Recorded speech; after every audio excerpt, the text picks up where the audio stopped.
Welcome to episode 7. In this episode we will be making a bathtub caddy. Our focus on this video will be working with urethane. Urethane is a great product for sealing your wood projects. It is fairly inexpensive and lasts a long time. The one downfall is that it takes a while to get the desired sheen out of it. This is usually accomplished by applying multiple coats and lightly sanding between each coat after it dries. So don't think you are going to buy a gloss urethane and you are going to get a nice glossy surface on the first application. One habit that you need to break is shaking the can. This will fill the urethane with air bubbles and you don't want that. When you open the can, you may notice some sediment on the bottom if you are using a urethane other than gloss. This is a flattening agent to tone down the sheen, since the natural sheen of urethane is glossy. In this case, we need to stir the agent, not shake. This is more of a rule for oil-based urethanes, as water-based is a lot more forgiving. Let's dive in and get dirty. We are going to be phasing out the tool talk portion to help keep these videos shorter. I will link my new series of tools of the trade in the description. Check those videos out for recommendations on the tools that you will want as you progress in your woodworking.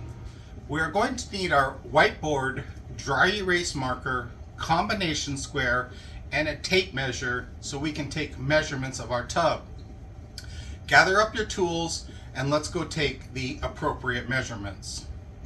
So for this project we're going to need 3 measurements from our tub here. We're going to need the space from the wall to the side of the tub.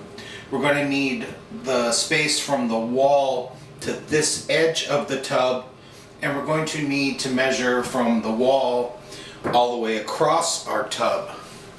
So let's get started.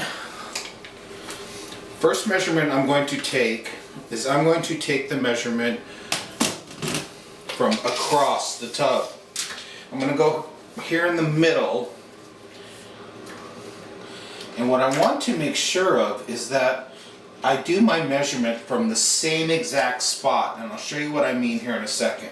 So I'm going to go all the way across, and I have 29.5. So I'm going to jot that down.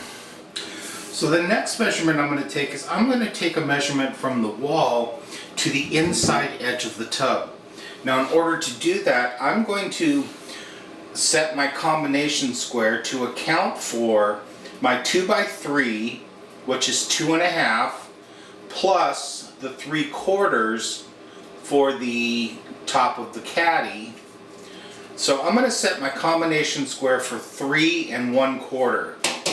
And I'm going to set that on the tub so it's flush on the back side, and I'm going to take a measurement just to my ruler. So I'm actually measuring to right here. So that measurement is going to give me 25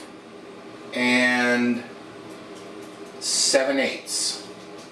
So I will jot that down. So the next measurement I'm going to take is I'm going to take a measurement from the wall to this edge of the tub.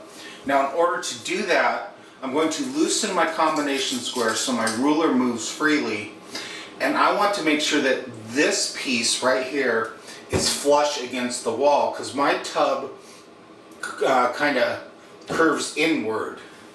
So I'm going to set that flush against the wall and push it just until my combination square hits the tub. Once I have that measurement, I'm going to lock it down. So now we have the 3 measurements that we want. We have 2 on our whiteboard that we're going to be using, and we have 1 on our combination square that we're going to be using. So let's head back down to the shop and get this started. So like any of our projects before, the first thing we're going to do is we're going to go ahead and cut off the end grain.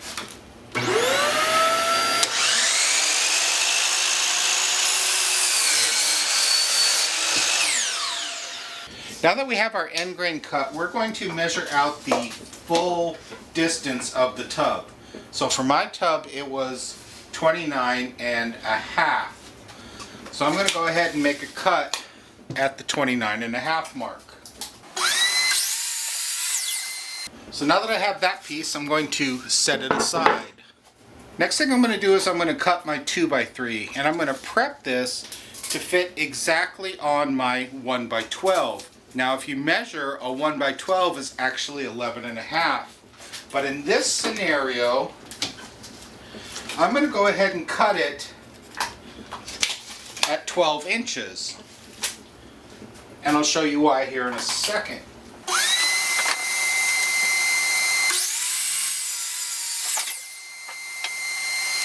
Okay, so now that I have it cut at 12 inches, I'm actually going to turn it around and I'm going to cut off my end grain. So I'm going to make a mark at 11.5, and I'm going to set that up so it's ready to cut. But as soon as I have it set up, I'm going to set a stop block so I can cut both of them at the same time. So now it's set up so I can cut both of these at the same time. So the next thing I'm going to do is I'm going to cut these corners off. The reason why is because if you hit your leg or knee on these sharp edges here, it's going to hurt.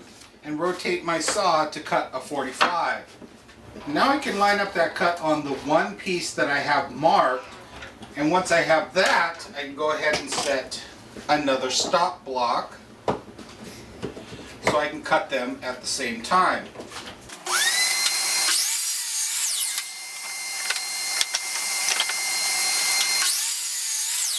Okay, so now those pieces are ready. So let's head over and start the assembly. Alright, so now that we have our pieces cut, let's go ahead and pick our pretty side. I'm going to pick this side. So in that case, I want to flip this over, and I'm going to start with the measurement that I took with using my combination square from the wall to where the first stopper is going to go. And in this case, I'm going to make a couple marks. I'm going to put one there, and I'm going to put one here. Next thing I'm going to do is I'm going to make a mark on the width of these legs. So this is a 2x3, that means the width is 1.5 inches.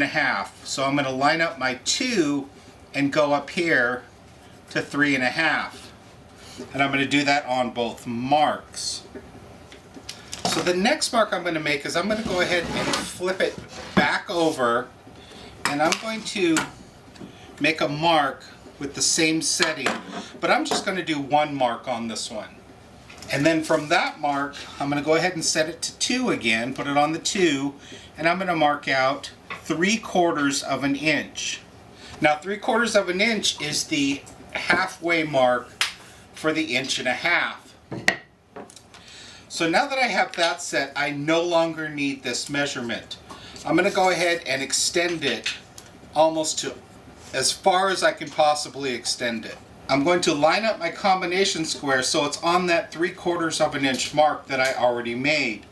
So I'm going to make a mark here, and I'm going to line up on the other side, and I'm going to make a mark here. Now what I want to do is I want to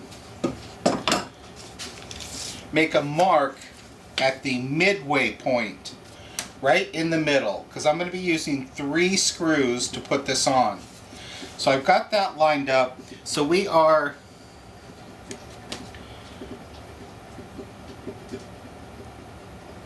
11.25.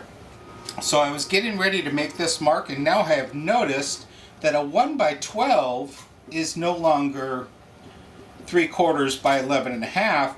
This one actually measures out to 11.25. So I'm going to need to find the halfway point for 11.25. So in that case, I'm going to mark 5 5/8. So I'm going to set my combination square for 1.5 inches. Because if you remember, we cut a 45 degree here. So if I just set it for 1 inch, I may go in and part of my screw will be sticking out. So to be safe, I'm going to set it for 1.5 inches. So I'm going to line it up with that line, and I'm going to make a mark right at the tip. Same with this side. Alright, so now we have 3 holes that we need to drill. So let's break out our scribe. So scribe those 3 holes, grab yourself a piece of sacrificial, and drill your pilot holes.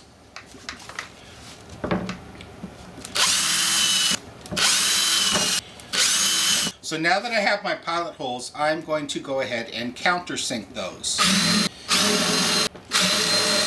So there's my 3 pilot holes, and I also have the countersinks.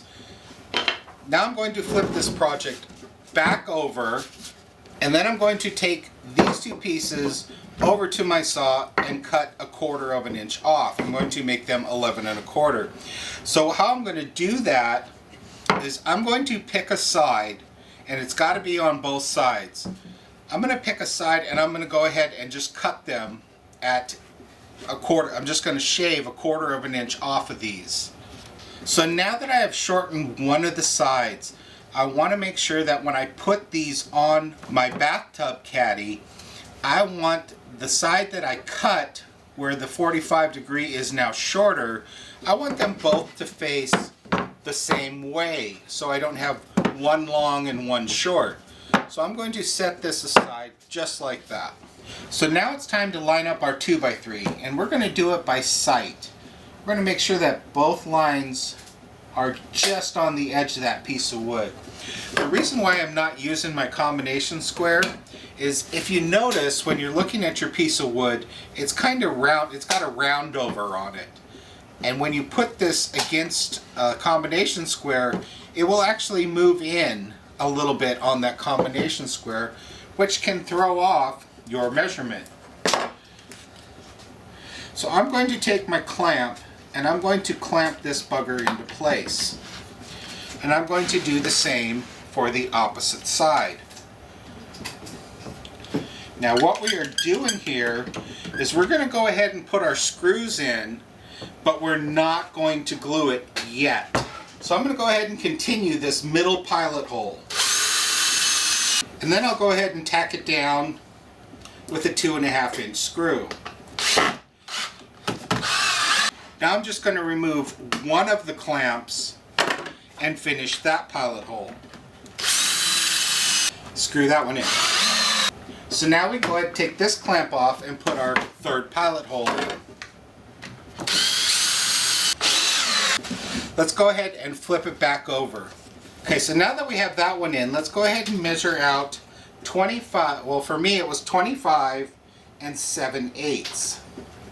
So I'm going to make a mark at the 25 7/8. Now I'm going to line up my combination square, and I'm going to draw the 2 marks that I need, as well as I'm going to go ahead and do my 1.5 inches.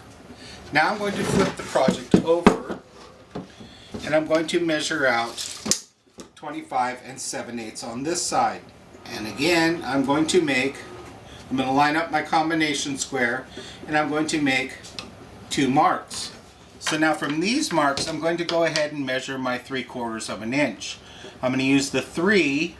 I'm going to go ahead and set my combination square to 1.5 inches. Line it up with that mark. Put a mark right at the tip. Same with this side. And then it was the midpoint, which was exactly 5 5/8. So I will put a mark there. Go ahead and scribe and pilot hole those. And then once you have your pilot holes, we're going to countersink. So now that we have that ready, we're going to do the same exact thing. I'm going to line it up by sight. And once I have that lined up, I will go ahead and clamp that one down. Going to turn my project around, make sure it's still lined up on my line, and I'm going to clamp that one down. Now that I have those, I can go ahead and finish this pilot hole.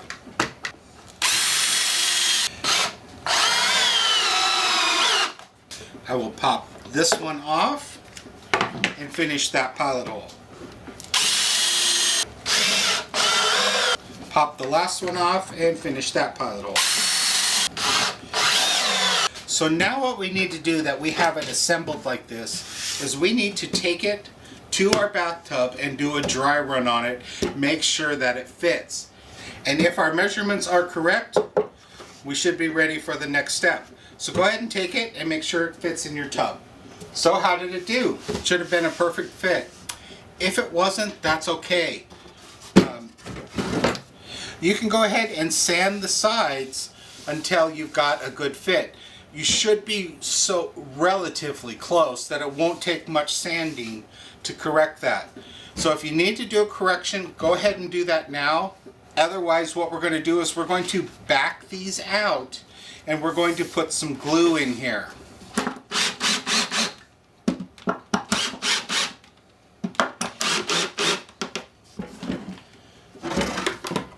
Now you'll notice I didn't back them out all the way. The reason why is because I can push down and get myself a good gap right there for putting a bead of glue. So I'm going to squeeze a bead of glue in there.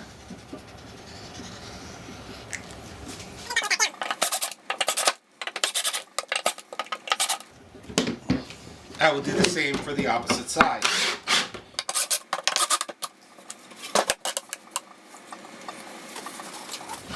Okay, so we'll flip that back over and buckle that back down. So now I'm going to fill the holes, and I'm going to use the DAP plastic wood. So I'm going to grab myself a handful, and when you take it out, it's kind of clumpy.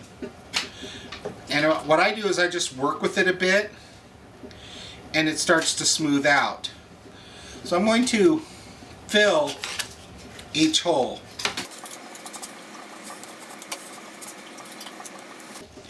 If you don't have any wood putty, that's okay. You can view episode 6 where I walk you through making a homemade putty. Either one will work fine. The difference is that the DAP will dry a lot faster than the wood glue method that I showed you. So we are going to let that dry, and then we need to sand the heck out of this thing. So we're going to hit it with a 120 everywhere. Definitely want to get like these black marks out. And I'm going to sand all of these edges all with a 120. And once I have that done, I'm going to go ahead and sand it again, but this time I'm only going to sand it with a 150 to smooth it out. Okay, so now I've sanded my project. I did it first with a 120 grit and then a 150 grit. I'm just going to take a rag and wipe off all of the sawdust. And be sure when you're sanding that you go ahead and round off these sharp edges here. So now that we've got it all wiped off, let's go ahead and start applying our urethane. Again, I'm using a interior water-based satin and a chip brush. So I'm just going to start making strokes back and forth. You notice that when I start, I like to hit the crevice first. I like to make sure that those crevices have a pretty good amount of urethane in them. My wife tends to, when she takes a bath, she tends to boil herself like a soup. So I want to make sure I get every piece here to protect this wood from that heat, the water, the steam. Again, I'm just going back and forth. You can kind of hold it against the light and you can see if you've happened to miss anywhere. So I like to go ahead and cross after I do my strokes lengthwise. The reason why I like to do the bottom first is because you don't really need to make the bottom pretty. So all of the work I'm going to be doing when it comes to sanding and reapplying is pretty much just going to be all on the top. So by just putting a good coat on the bottom here, I can move on to the top and not have to worry about redoing the bottom. Now you'll notice when you're doing end grains, it tends to soak it up a little bit more. Go ahead and hit that a couple times just to be sure that you've got that properly sealed. So now that we've got the bottom done, we're going to have to let it set for probably about an hour, 2 hours. Water-based dries fairly quickly, so we're going to have to wait so we can flip it over and start working on the top. So now that the bottom is dry, I can go ahead and get started on the top. Just going to give it a good wipe down. I'm going to start applying my coats. Make sure you get the end grain really good when you're doing this, because it tends to soak it up kind of like a sponge. So kind of over apply when it comes to the end grain. We're just going to put this stuff on, nice even strokes back and forth till we have the whole top covered. Don't forget your sides here also. Now it's important when we're doing this that we make sure we get the whole top. So kind of try when you're doing it, figuring out kind of a pattern. Like you want to start here and then start going across halfway. Then once you think you've got it fully applied, go ahead and do back and forth all the way across. And then what you're kind of feeling for is you'll notice that the area, if you have missed any, when you hit that area, the brush will kind of give you like a little bit of resistance. Like it's not very well lubricated, so to speak. So if you feel that, you can take a look and see. It's also kind of get a different angle if you got some good lighting. And you can see any dull spots in the wood that you may have missed. And then don't forget your back edge. And I'm just going to go over it one more time just to be sure. And then double check my end grains, because by now it would have soaked in that first coat we gave it. So I'm going to go ahead and just throw another one on there real quick. We're going to let this dry, and then we're going to hit it with a 4/0 steel wool. You can hit it with a 220 sandpaper. But if you're going to use the 220, you just want to do it lightly, just to even everything out. So while this is drying, it's a good time to head over and check out some of my other videos, and I will see you in a couple hours. So now that it's dry, I'm going to take this 4/0 steel wool and I'm just going to lightly go over the top of it. Again, you can use a 120, just don't push too hard. Just very lightly go over this. What I'm doing is I'm basically just kind of leveling out the urethane, getting it ready for another coat. So once I have that done, well, you can already feel how smooth it is. I'm going to get one of my rags. Wow, rag just slides across the top. Man, we're getting there. I'm not overly worried about the sides. I know I got them sealed. I really want to work on this surface though. So I'm going to put another coat of urethane right over the top. Yeah, you can already tell, if you can see it, that it is, as I'm applying this, it is getting shinier. Almost like a glass surface. Of course, this is a satin, but still you can definitely tell the difference from the first coat to this coat. Brush just glides along. So we're going to give this a couple hours to dry. If you like the way it looks, go ahead and leave it. If not, if you want to get a little bit more sheen out of it, or you want it just a little bit more glossy, go ahead and hit it again and put another coat on it. 3 coats, you should be good. 2 is okay. Like I said, it's completely up to you how many you want to do. If you like your second coat, keep it. If you want to go ahead and steel wool that and put another coat on, go right ahead. So there we go. This concludes episode 7 of the series. In episode 8, we will be making a broom closet organizer. For our next project, we will be using the scrap from our 1x12 and 1x4 common boards. You will also need a 3/4 inch dowel and some cup hooks. I will link these materials in the description. We will be staining and sealing this project, so get a can of mahogany gel stain and some foam brushes. Feel free to ask any questions in the comments section and I will get to them as soon as I can. If you found this video helpful, don't forget to like and subscribe. Hit the bell icon to be notified of new episodes as they become available. You can support my channel by making a donation. Link will be in the description. Gather the materials and let's have some fun while learning.